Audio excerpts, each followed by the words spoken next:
அனைவருக்கும் வணக்கம். 2024 ஜனவரியில் எங்கள் மாடித்தோட்டம் எப்படி இருக்குது அப்படிங்கிறத காமிக்க போகிறேன். இந்த க்ரோ பேக்கில் 2 முட்டைக்கோஸ் சூப்பராக வளர்ந்து வந்துக்கிட்டு இருக்கு. குளிர் சீசனில் நம்மாலையும் இதை ஈஸியாக வளர்க்க முடியும். மிக்ஜாம் புயலின் போது நல்ல நார கிழிஞ்சு தொங்கிய இந்த கொடி அவரை இப்போ மீண்டும் நல்ல துளிர் விட்டு காய்கள் கொடுக்க ஆரம்பிச்சிருக்கு. ஏப்ரல் மாதம் வரைக்கும் மாடி தோட்டத்தில் தக்காளி நல்லாவே காய்க்கும். அதனால நாம் இப்போ தக்காளி போடலாம். 4-5 தக்காளி செடிகள் நல்ல தளன்னு வந்துக்கிட்டு இருக்கு. பூக்களும் வர ஆரம்பிச்சிருச்சு. அப்புறம் பார்த்தீங்கன்னா காராமணி எல்லா சீசன்லையுமே காய்க்கும். அதனால எல்லா சீசன்லையும் எப்போதும் நம்ம காராமணி மாடி தோட்டத்தில் வளர்க்கலாம். அப்புறம் 3 பிளாக் பியூட்டி கத்திரிக்காய் செடி நட்டிருக்கேன். எல்லாத்துலேயுமே பூ வர ஆரம்பிச்சிருக்கு. செடி நல்லா ஆரோக்கியமாக இருக்குது. நல்ல ஆரோக்கியமான பெரிய நாற்றுகளாக எடுத்து நட்டோன்னா கண்டிப்பாக அந்த செடி நல்லபடியாக வளரும். குளிர் சீசனில் கேப்சிகம் நல்லாவே காய்க்கும். அதனால கேப்சிகம் போட்டிருக்கேன். அதில் பூக்கள் விட்டு குட்டியாக காய்கள் வர ஆரம்பிச்சிருக்கு. மிதிப்பாகல் வெயில் காலம் காய்க்காது, பூ உதிர்ந்துடும். இப்போ பார்த்தீங்கன்னா குளிர்காலம் அப்படிங்கிறதுனால நிறைய காய்கள் வர ஆரம்பிச்சிருக்கு. நிறைய பூக்களும் இருக்குது. பாகற்காய் பிடிக்காதவங்க மிதிப்பாகல் கண்டிப்பாக ட்ரை பண்ணுங்கள். அதன் பிறகு பாகற்காய் பிடிக்காதுன்னு யாருமே சொல்ல மாட்டோம். அந்தளவுக்கு இந்த பாகற்காய் டேஸ்ட்டாக இருக்கும். இது கூவக்கிழங்கு செடி, அதாவது ஆரோ ரூட் பிளான்ட். பீர்க்கங்காய் இப்போ தான் பூவிட ஆரம்பிச்சிருக்கு. இந்த மாதிரி குட்டி காயோடு வரக்கூடியதான் பெண் பூ. இந்த மாதிரி பூக்கள் தான் காயாக மாறும். அப்புறம் ஒரே ஒரு சேப்பங்கிழங்கு செடி வச்சுருக்கேன். நல்ல சூப்பராக வளர்ந்து வந்துக்கிட்டு இருக்கு. நமக்கு எதெல்லாம் வளர்க்கணும்னு ஆசை இருக்கோ அதெல்லாம் நேரம் கிடைக்கும்போது ஒன்று ஒன்றா வளர்க்க ஆரம்பிச்சிடலாம். நாளடைவில் பார்த்தீங்கன்னா நம்ம ஆசைப்பட்ட அத்தனை செடிகளுமே நம்ம மாடி தோட்டத்தில் இருக்கும்.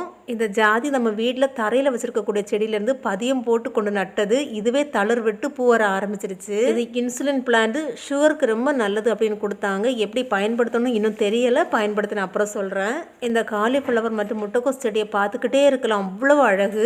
இப்போ தான் குட்டியாக காய்கள் வைக்க ஆரம்பிச்சிருக்கு. இதில் ஒரு ப்ரக்கோலி செடி இருக்குது. ப்ரக்கோலி வருமா தெரியாது, வந்தால் கண்டிப்பாக காமிக்கிறேன். என் பார்வைக்கு இந்த முட்டைக்கோஸ் நல்ல பெரிய ரோஜா இருந்தால் எப்படி இருக்கும் அந்த மாதிரி இருக்குது. குளிர் சீசனில் இந்த மாதிரி காய்கறிகளை நம்ம ட்ரை பண்ணோன்னா சந்தோஷமான ஒரு அறுவடை எடுக்கலாம். இது நல்ல வயசாகி போன கற்பூரவள்ளி செடி ரொம்ப நாளாக வீட்டில் இருக்குது. இது ரணகளி செடி நல்லா முத்தி போய் அதில் பூக்களே வர ஆரம்பிச்சிருச்சு.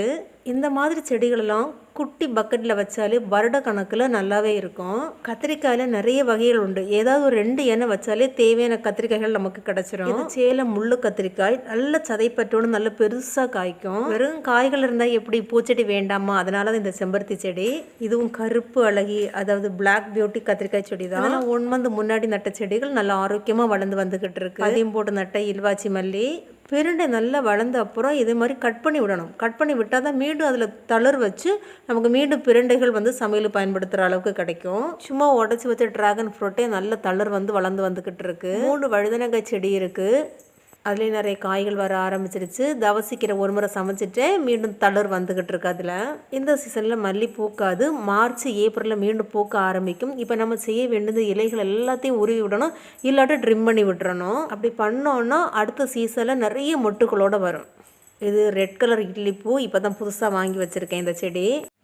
மாடிக்கு வந்தால் என்னை ரொம்ப மகிழ்ச்சிப்படுத்தக்கூடியது ரோஜா பூக்கள் தான். நிறைய ரோஜா பூக்கள் இருக்குது. இது பிரியாணி இலை செடி. இந்த இலையை பிச்சு சமையலில் போட்டால் நல்ல வாசனையாக இருக்கும். இது லெமன் கிராஸ் செடி. டீ போடுறதுக்கு நல்லாயிருக்கும். இதெல்லாம் மூலிகை தாவரங்களை சேர்ந்தது. 2 கட்டாடை செடி வச்சுருக்கேன். இது வல்லாரை கீரை. இது ஹைப்ரிட் வல்லாரை, அதனால தான் இவ்வளோ பளபளன்னு இருக்குது. இது தடியனவரை. இது போன சீசன்லையும் காய்ச்சிச்சு. மீண்டும் தளர் விட்டு பூக்கள் வர ஆரம்பிச்சிருக்கு. தோட்டத்தில் நல்ல சீரியல் பல்பு போட்ட மாதிரியே துளுக்க சாமந்தி பூத்துருக்கு. முடக்கத்தாங்கீரை, வயல் பொன்னாங்கண்ணி, இப்படி கொஞ்சம் கீரைகளும் இருக்குது. பொன்னாங்கண்ணி ஒரு முறை வாங்கிட்டோன்னா தண்டை வச்சுட்டோன்னா வந்துடும். நல்ல பெரிய சைஸில் செம்பருத்தி 1, மருதாணி 1. கிட்டத்தட்ட சின்ன மர சைஸுக்கு இருக்குது இந்த கத்திரிக்காய் செடி. ஒரு அடி இடைவெளி விட்டு 2 கத்திரிக்காய் செடி வச்சேன். 2 ஒன்னோடு ஒன்று ஜாயின் பண்ணி அவ்வளோ பெருசாக வளர்ந்து வந்துக்கிட்டு இருக்கு. ஒன்று முள்ளு கத்திரிக்காய் செடி, இன்னொன்று வழுதனங்காய் செடி. அதாங்க பச்சை கத்திரிக்காய்னு சொல்லுவோம்ல அந்த செடி. இந்த ஒரு செடியில் காய்க்கக்கூடிய காய்களே போதும் என்னோட வீட்டு தேவைக்கு. அந்த அளவுக்கு நிறைய பூக்களும் காய்களும் இருக்குது. கத்திரிக்காய் எவ்வளோ பெரிய சைஸு பாட்டில் வைக்க முடியும் அவ்வளோ பெரிய சைஸு பாட்டில் வைக்க ட்ரை பண்ணணும். இது இன்னொரு வழுதனங்காய் செடி. நான் இப்போ ஒரு கத்திரிக்காய் காமிக்க போகிறது. ஒரு சைஸை பாருங்களேன், இவ்வளோ பெருசு பாருங்களேன். இதெல்லாம் மாடி தோட்டத்தில் நம்ம செஞ்சு உழைப்போட பலன்கள், முயற்சியின் பலன்கள். நிஜமாகவே இதெல்லாம் ஒரு பெரிய முயற்சி எனக்கு கொடுக்குது. இப்போ ரோஜா பூக்களை பார்க்கலாம். நம்ம தோட்டம்னு வச்சா ஒன்று காய்கள் பறிக்கணும், இல்லை பூக்கள் பறிக்கணும். வெறும் கையோடு போகக்கூடாது. அதனால தான் மாடி தோட்டத்தில் என்னால் வளர்க்க முடிஞ்ச ஈஸியாக வளர்க்க முடிஞ்ச காய்கறி செடிகளும் எனக்கு ரொம்ப பிடிச்ச ரோஜா செடிகளும் வச்சேன். கண்டிப்பாக 2மே தினமும் பறிக்கிறேன். மாடித்தோட்டம் அமைக்க ஆசைப்படுகிற எல்லோருக்கும் வாழ்த்துக்கள். கண்டிப்பாக வெற்றிகரமாக அமையும்.